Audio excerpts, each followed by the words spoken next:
City cable. Srirama Janmatheertha trust దేశవ్యాప్తంగా ప్రతి ఒక్క ఇంటికి అక్షింతలు పంపించడం జరిగింది. ఇందులో భాగంగా ఆదివారం వికారాబాద్లోని శ్రీ రామ మందిరం నుండి కలిశాలలో ఈ అక్షింతలను తాండూరు పట్టణంలోని శ్రీ సిద్ధి వినాయక దేవాలయంకు పంపించారు. ఈ అక్షింతలను తాండూరు నియోజకవర్గంలోని ప్రతి గ్రామానికి కూడా నిర్వాహకులు చేరవేయనున్నారు. అదేవిధంగా వచ్చే సంవత్సరం 2024 జనవరి 22వ తేదీన అయోధ్య లోపల శ్రీరామ మందిర ప్రతిష్టాపన కార్యక్రమం మధ్యాహ్నం 12:30 జరగనుంది. అయోధ్యలో ప్రతిష్టాపన కార్యక్రమం గురించి ముమ్మర ఏర్పాట్లు కూడా జరుగుతున్నాయి. అదేవిధంగా తాండూరు పట్టణంలోని శ్రీ సిద్ధి వినాయక దేవాలయంలో అక్షింతలతో కూడిన కలశాలు రావడం జరిగింది.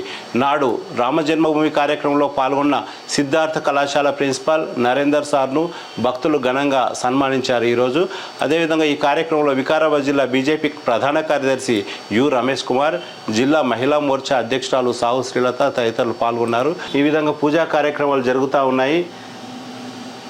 ఇక్కడ చూడండి, కలశాలు తెచ్చిన అనంతరం గుడి లోపల ప్రదక్షిణ చేసిన తర్వాత అనంతరం ప్రత్యేక పూజా కార్యక్రమాలను కూడా నిర్వహించారు. ఈ విధంగా అక్షంతలు దించుకుంటున్నారు. ఈ అక్షింతలు ప్రతి గ్రామానికి కూడా పోతాయి. భక్తులు భక్తి శ్రద్ధలతోటి నిర్వహించాలని కోరుకుందాం.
డాక్టర్ నారాయణ రెడ్డి గారు, డాక్టర్ బాలరెడ్డి గారు, చాలామంది సంఖ్యలు చూడంగా అనూప గారి సోదరుడు వాసప్ప గారు, ఇట్లా చాలామంది మొత్తం టోటల్గా వెళ్ళడం జరిగింది.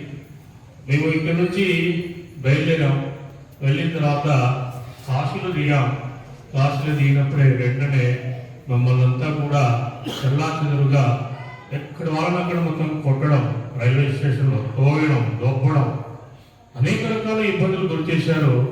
అప్పుడు వెంటనే ఎవరి బ్యాగులు ఎక్కడున్నాయో తెలియదు, ఎవరు ఎక్కడ వెళ్ళేది తెలియదు, ఎవరు కలవడానికి కూడా అవకాశం లేదు. మమ్మల్ని అందరూ తీసుకుపోయి ఒక రాత్రి పూట మొత్తం టోటల్గా దీంట్లో పెట్టారు. మెల్లగా అక్కడి నుంచి మొత్తం టోటల్గా కాశీ జైల్లో సుమారు అనుకుంటాను మొత్తం జైల్లో ఉన్నామంతా. అక్కడ మొత్తం టోటల్గా సుమారు ఒక 500 నుంచి 600 మంది జైల్లో ఉన్నాం. అక్కడ భోజనాలు పెట్టేది. అక్కడ కూడా ఉన్నటువంటి జైల్లో ఉన్నటువంటి వాళ్ళంతా కూడా మనకి మంచి సహకారం ఉంది. కానీ ఏంటంటే అక్కడ కూడా మన గాల శివరాజు గారు ఉన్నారు అందులో. అక్కడ కూడా డైలీ సాయంత్రం శాఖ, పాటలు, భక్తి, భజన ఇవన్నీ చేస్తూనే మొత్తం టోటల్గా జైల్లో ఉన్నాం. జైల్లో ఉన్న తర్వాత అప్పుడు గవర్నమెంట్ నుంచి అంతా ఇప్పుడు ములాయం సింగ్ యాదవ్ గారు ఇవన్నీ తర్వాత మెల్లగా అక్కడి నుంచి అయోధ్యకి వెళ్ళాం. అయోధ్య మొత్తం టోటల్గా సరైన తీరం వెళ్ళాం. వెళ్ళిన తర్వాత అక్కడ ఉన్నటువంటి ఏదైతే ఆ గుమ్మజు ఏదైతుందో దాన్ని చూసాం. అక్కడ విగ్రహం చూసాం. కళ్ళులకి నీళ్లు కాస్తాయి. కంచెలు ఉండేది, పోలీసు ఉండేది, భద్రత ఉండేది. మొత్తం టోటల్గా అయోధ్య మొత్తం టోటల్గా నిర్మానుష్యం అయిపోయింది. మొత్తం టోటల్గా మళ్ళీ అక్కడికి వెళ్ళి ప్రయాగ మళ్ళీ తిరుగు ప్రయాణం. ఆ విధంగా మొదటి దశలో ఒక గొప్పనైనటువంటి అనుభూతి అయితే కలిగి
जय श्री राम, जय श्री राम, जय श्री राम, जय श्री राम। राम लक्ष्मण जानकी जय बोलो हनुमान की, राम लक्ष्मण जानकी जय बोलो हनुमान की।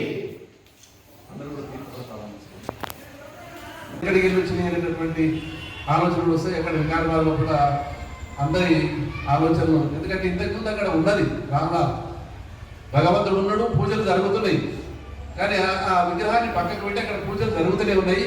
ఈ విగ్రహం కూడా ఉన్నది, చెక్కి అక్కడ పెట్టింది కాబట్టి వస్తుంది. ఇంకా ఏం కార్యం లేదు, అక్షంతలు ఎట్లా వచ్చినాయి అనేటటువంటిది ప్రశ్నించడం మీకు ఏమైనా అనుమానం ఉంటే చెప్పండి, అడిగారు ఈ విషయం కూడా. కాబట్టి అక్కడ ఇంతకుముందు మొదటి నుంచి కూడా దేవుడు ఉన్నాడు, కానీ విషయాలన్నీ మనకు తెలుసు ఏమైంది అనేటటువంటి దాన్ని మళ్ళీ మనం ఎందుకు తీద్దాం.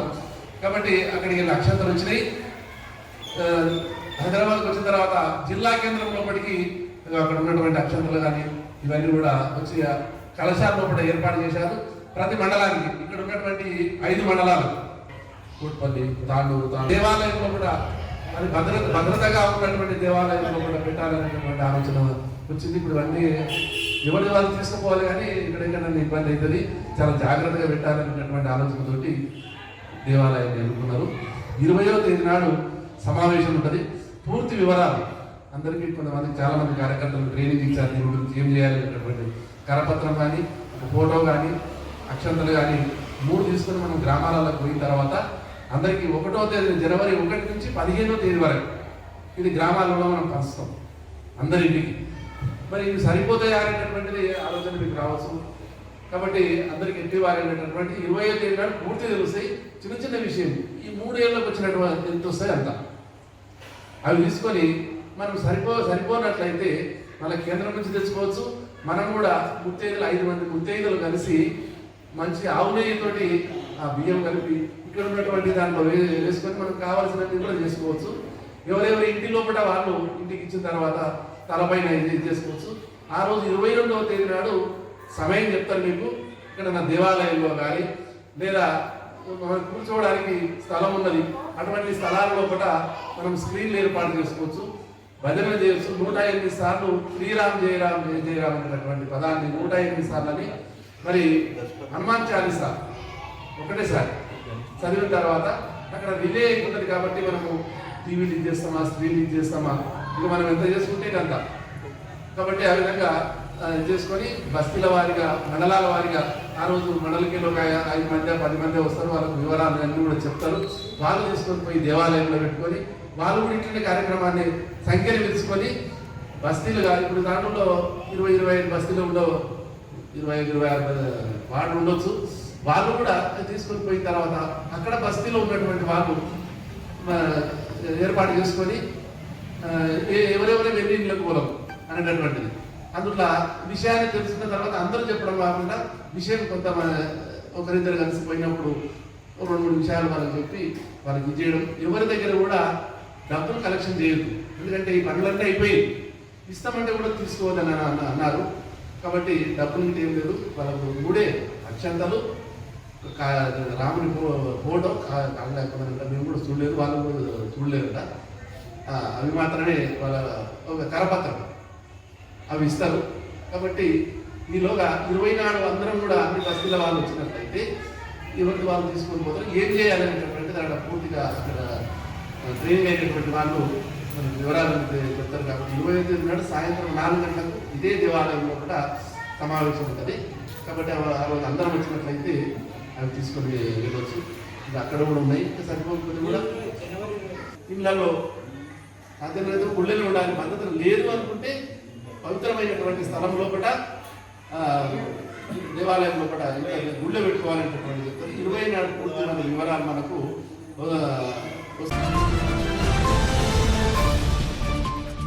CT Cable